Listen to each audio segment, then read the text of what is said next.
তারপর সমস্ত পথ একটাও কোনো কথা না বলে আমরা হাঁটতে থাকি, হেঁটে যেতে থাকি এক দেশ থেকে অন্য দেশে, এক ধর্ষণের থেকেই আরো এক ধর্ষণের দিকে।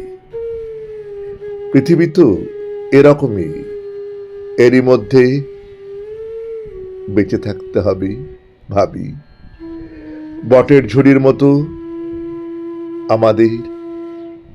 আমার শরীর ঘিরে কত কত অভিজ্ঞতা নেমে এলো, সম্বলবিহীন,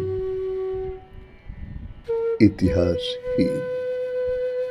তারপর ভোরের সামান্য আগে সীমান্ত শান্তির গুলি বুকে এসে লাগে। মরণের আগে ঠিক বুঝতেও পারি না আমি শরীর লোটাবো কোন দেশে।